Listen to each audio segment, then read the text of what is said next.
Hello, friends. Todd Bethune here of the Hot Toddy Jazz Trio, and today coming at you live from the Elemental Puppets studio in Erie, Colorado. Making my way around like I was talking about in the last video, trying out a few different things, and I'm looking for feedback from my YouTube channel subscribers as to the content that I'm going to be putting out. Um, B, production value. I'm hoping to see this thing expand and grow and look more professional as I continue to do videos. So definitely am interested in some feedback. So if you're checking out this video and you like the content on it, give it a like, subscribe to the YouTube channel. Shoot me some feedback on that. Hey, this was cool when you covered this concept, and I learned a lot from this. Could you expand on this a little bit more? Love the feedback. Love to know how I can make this product just a little bit better for people viewing. So my name is Todd Bethune. I've been a guitar instructor for most of my adult life, the better part of 20 years. I've played in numerous progressive rock, jazz, and jazz fusion projects, including my most recent performing project, playing gypsy jazz with the Jim Pagel Trio in Saginaw Bay City, Midland, Michigan for approximately 6 years. That's kind of what we're going to be focusing on in my Hot Toddy guitar lessons. Currently putting a band together in the Boulder, Colorado region, doing jazz standards, swing standards, gypsy jazz, Latin, bossas, bossa novas, different styles of music in that vein. And we're still looking to add some musicians to our ensemble. We're currently a trio, vocals, guitar, and percussion.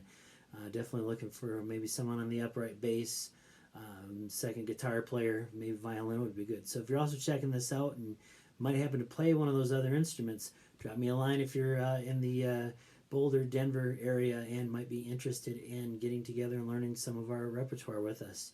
So I opened today's video, and today with one of the songs that Hot Toddy Trio is working on is My Funny Valentine by Richard Rodgers. Beautiful piece of music. And we're going to look at the arrangement that we've been putting together with the group for that. So we got a little outline and a syllabus for today's Hot Toddy guitar lesson right here.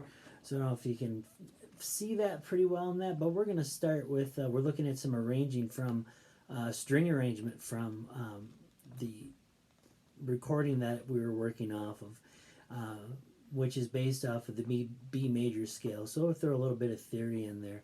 We'll also look at some double stops in B major. After that, we're going to check out some of the jazz chord voicings, and we're going to look specifically at some dominant 7 shapes, and we're going to bounce around like a Tigger. If I've got any Winnie the Pooh fans out there, Tigger bounces all around playing a lot of these jazz chords. That's an essential thing we want to look at, is keeping the bounce going, keeping the swing, keeping the bounce. So we're going to look at that. And we're going to get one of my favorite rhythm patterns that we're going to break down here, the Gypsy La Pump. Django Reinhardt in the house. We're going to look at that La Pump rhythm. For those who have attended live gypsy jazz concerts, that La Pump rhythm is magic. So it's definitely a rhythm style to get under your fingers and be able to lock that in. And we're going to talk about some practicing tips and techniques to get that La Pump really swinging and really driving. Like I said, I've been on a few bigger theater gigs, either performing with or as part of the crowd. And playing that swing style music and getting that real locked in on that La Pump is just something about it that gets people tapping their toes and locked in with what you're doing in the music. And it's an excellent way to catch your crowd. So it's definitely a rhythm technique you want to work on and just keep working on it until you feel you've attained some sort of mastery with it. I'm still working on that myself. But like I said, we'll talk when we get there about some practicing tips to try to make it as solid as possible. So that being said, so working off of this arrangement, I'm a sight reading musician. Again, with my background, I've had quite a lot of experience performing in theater pit orchestras for different community theater events. I even had the opportunity, for those of you who know the jazz pianist Kevin Cole, who's a George Gershwin interpreter musically, phenomenal concert pianist from Bay City, Michigan. Had the opportunity at one point in time to sit in a theater orchestra with him for the Pajama Game a few years back. So having the ability to sight read a chart and follow melodies and follow chord progressions has been something that has worked very well for me in keeping gigs coming, some kind of employment as a performing musician. So definitely a skill. You know, if you're on the fence on like, well, I just read tabs. What's the use of learning to read music? It helps you figure out the language of music a little better, and you're able to communicate. Maybe sit in with those different types of ensembles that you normally wouldn't if you're just playing tablature. So it's definitely something worth checking out. But those are your own goals. So that's your own goals that you need to think about and kind of discern where you are with your music playing. I certainly recommend it and spend some time, learn how to do that, and again, work on that until you obtain proficiency in that. So the arrangement starts, the recording I've been working on starts with this beautiful four-part string harmony. And I'm a trio, so I've got to shrink that down into guitar terms. And I don't have four bowed stringed instruments to play those beautiful harmonies in that. So kind of what I would do is look at the chart, which I've got in front of me here, and figure out, first, this is in the key of B major. B major has 5 sharp notes in it. So right off the bat, you know, don't let that intimidate you. The best thing I've always found is find the major scale first. And so when you're looking at that music is, okay, I look and I identify, it's in the key of B major. B, C sharp, D sharp, E, F sharp, G sharp, A sharp, D. That's your major scale.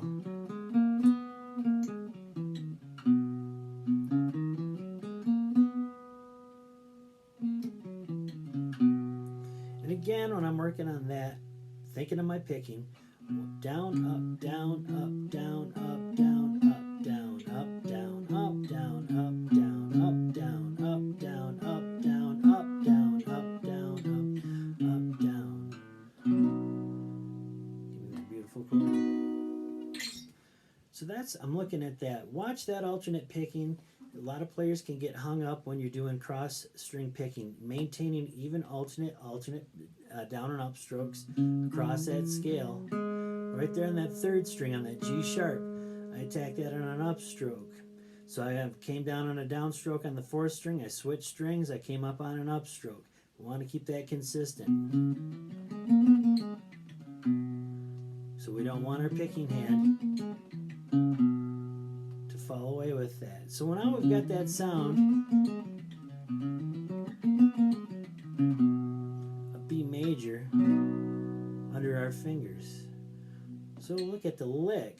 The lick itself that I created off the string chart. It's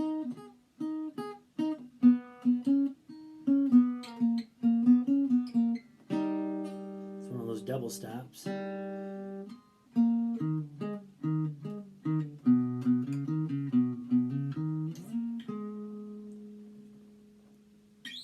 That would be that lick in B major. So one more time.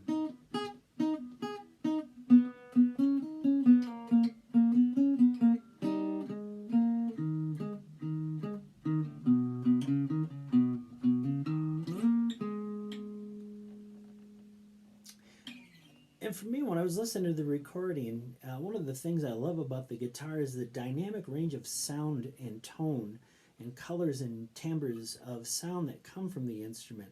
The guitar is a very wide range of note choices available, all the way from our lowest note, the low E in a properly tuned guitar, to up on this guy. I think my guitar goes way above the fretboard, but typically you're going to see about 21, 22 frets on the high E string.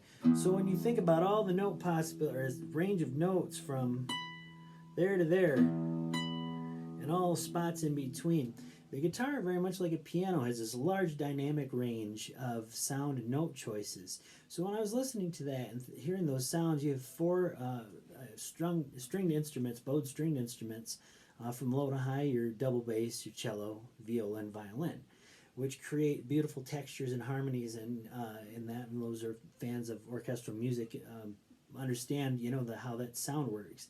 Well, again, I don't have, you know, that behind me when I'm just playing in a trio.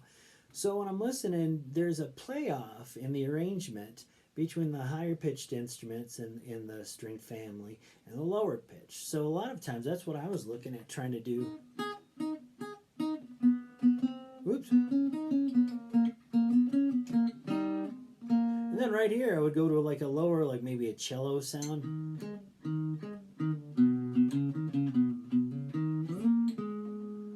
And then on that lower. So you get that interplay between the higher voice and the lower voice. So that might be something you're checking out on different arrangements and sounds, is you hear the harmonic context of the music.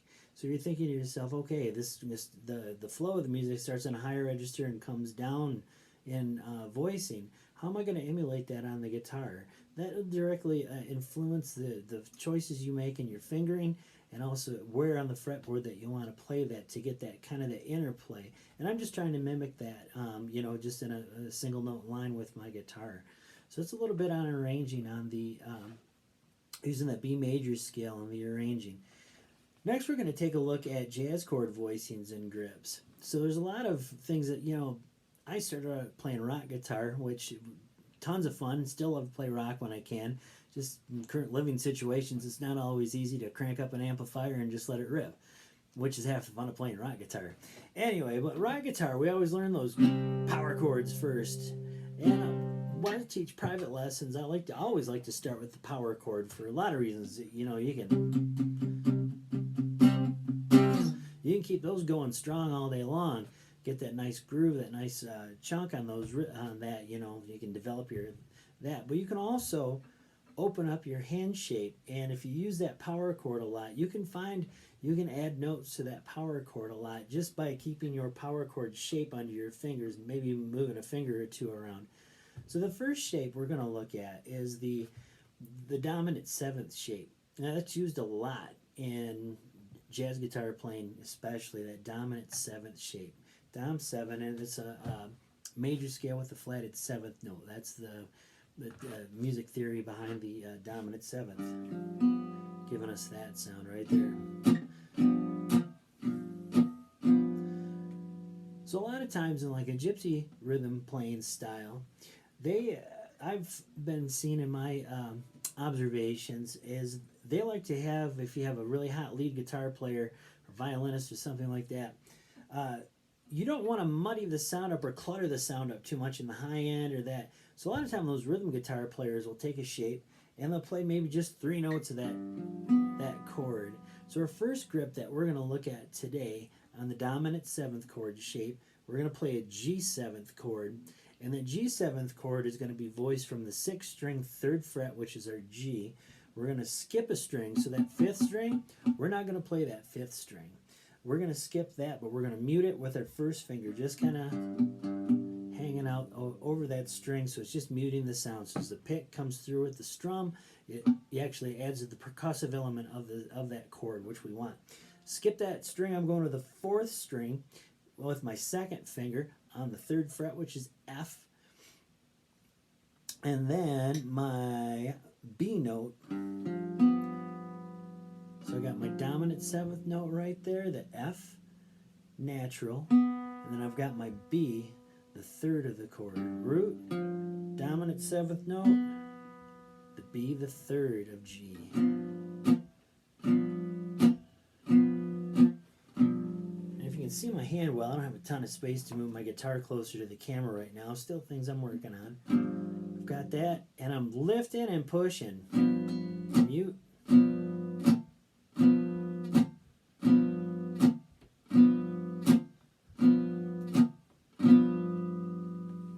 So right there is our dominant 7th. We'll call that a root grip right there. I've also seen other players voice the same chord right here using their 2nd finger on the 6th string. Again, skipping the 5th string. And our ring finger, 3rd finger, would go on the F note, 3rd fret, 4th string.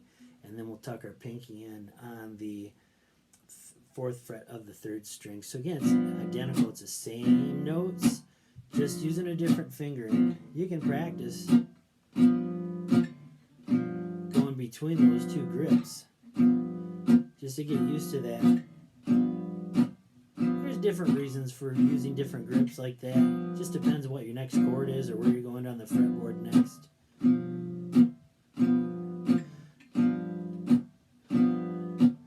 many times I've found in following a jazz chart, you might get a string of 2 to 4 measures of a dominant seventh chord. And certainly, again, it just depends. Know your musicians if you're playing in a band, or if if you're just playing with recordings and you're listening to the recordings. Really tune in and listen. What's your ear telling you? What's going on with the rhythm guitar playing? I've always found if you have a good lead guitar player, or again a violinist, they're following a melody, in some kind of maybe linear pattern, or across the fretboard, low to high, and that kind of thing. So I always kind of thought, listening to some great rhythm guitar players, you don't just hang out for 4 measures, 8 measures, whatever on that one. Gets a little kind of just repetitive and repugnant. It doesn't really flow and move with the music like maybe your lead instrumentalist may be doing. Or maybe you have a vocalist that has this great ability to just carry a lot of different colors in their voice, and that, so you want to really mimic and match that too and give that flow. So that brings us to our second dominant seventh shape, and this is where we're going to get to that. Let's bounce like Tigger and bounce around on these chords. So I've got that dominant seventh shape that I showed you here on the root position. Now the trick is we're going to do a root on 4th string grip on that dominant 7. So if I go from here, my next inversion, same notes mixed up just a little differently in a different order, an inversion. Taking this chord right here, I'm going to slide my hand up 2 frets, and then like I said, this is going to be a root on 4th string chord. So my lowest note of the chords on the 4th string, that's going to be my G. I've got a C, I'm sorry, that's a D, 7th fret, that's the D note, not a C note, that is a D. I got my F, so there's my G triad right there.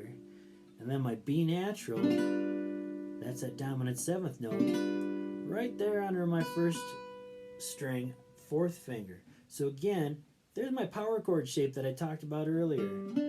Finger 1, finger 3 makes a power chord. And that's some of the first things we learn like rock guitar playing in that. That power chord's right there. Then again on that shift, 2nd finger on F, 6th fret of the 2nd string, and then my pinky on B, 7th fret of the 1st string.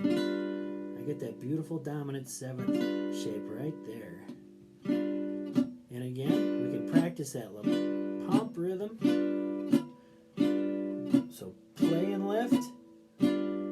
So I'm going for that percussive. That's the sound I kind of want. Help drive that beat. Now let's bounce around. This is the bounce house now. We're going to bounce around some fun chords. Dominant 7th, root position. Dominant 7th, 4th, root on 4th string.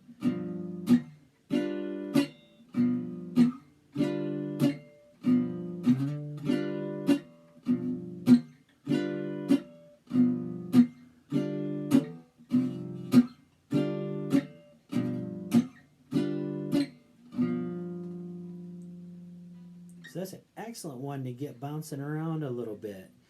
And again, when I'm thinking on the timing on there, I'm counting to myself 1, 2, 3, 4. 1, 2, 3, 4. So on that 1, 2, 3, and 4 in the La Pump rhythm, count 1, I'm going to strum a chord. Count 2, I'm going to lift my fingers to give it the percussive mute, and then count 3, I'm going to push my fingers back down to give a chord again, and then lift. So 1 is a chord, 2, lift, push, lift. So that's the motion of the hand. I keep that C grip. Some players are thumb players. I never learned to play that way. I keep a C grip on the back of the neck.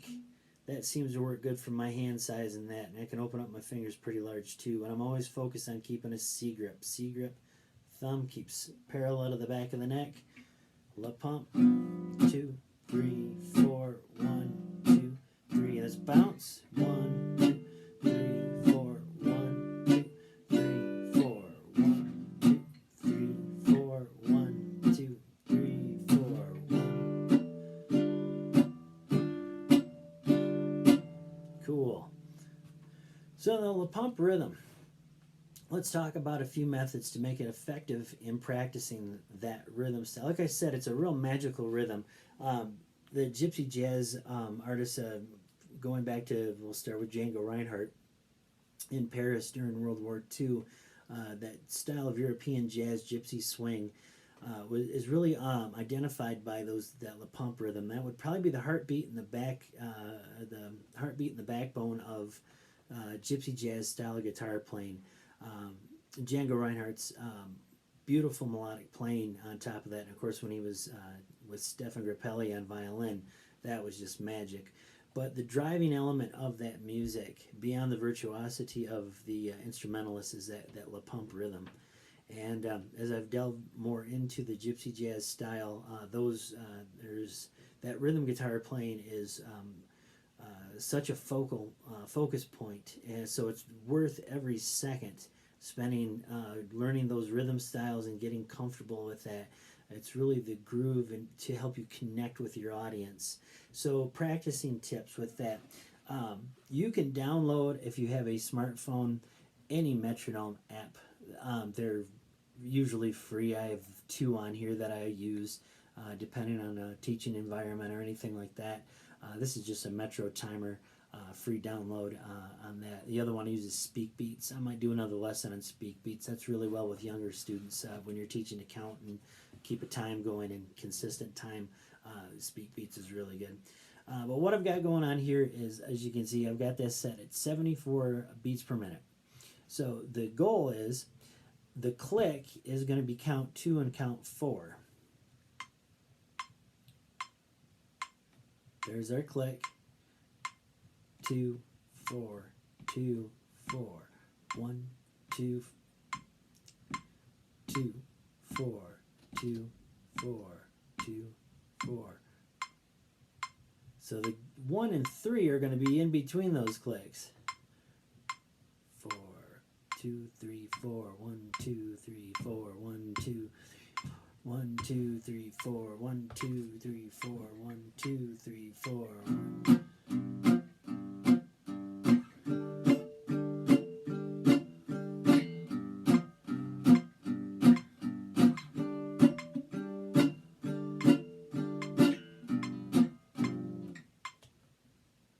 Just a little off on that rhythm there. That's keep working on practicing that myself. That's what I do. That's the goal, the trick though. So 1, 2, 3, 4. 1, 2, 3, 4. 1, 2, 4. 1, 2, 3, 4. So if you're working on a song and the tempo marking of the tempo happens to be like say 120, you would take that down by half to 60. Set your metronome at 60. Count the click at 2 and 4, and then practice that La Pompe rhythm. 1, 2, 3, 4. 1, 2, 3, 4. 1, 2, 3, 4. 1, 2, 3, 4. That's a great way, an effective way to get that rhythm under your fingers. Once you get used to your chord shapes that you're playing along with, then that's a good opportunity to develop your speed and that. But you work on that solid groove first. The guitar lessons I'm taking with Rob and Nolan currently, that's what we're dealing with primary, is keeping that groove. That's the most important thing. That's kind of the catchphrase I've made with Hot Toddy Trio is there's 3 things we get together and do. We vibe, we groove, and then we chill. And that groove is really important because that's what we're doing. We're making music. We want to connect with our music. And that groove is what hits with your heartbeat. So I'm going to end this video with playing through just a first chord cycle of that My Funny Valentine that I opened the video with. And we're going to leave it at that. Actually, I'll talk a little bit about what's coming up in the next couple of weeks. I do thank you for tuning into this video. I hope you did find some of the information I talked about, if not all of it, useful for your guitar playing music skills. I would love to know other topics that you're interested in having me talk about, and I'll do my best to accommodate. Like I said, I want to see this channel grow with subscriptions. Please like and subscribe. Share with other musicians. I'm open to feedback. I'm open to conversation. Thank you so much. This is Todd Bethune with your Hot Toddy guitar lesson. 3, 2, 3, 4. 1, 2, 3, 4.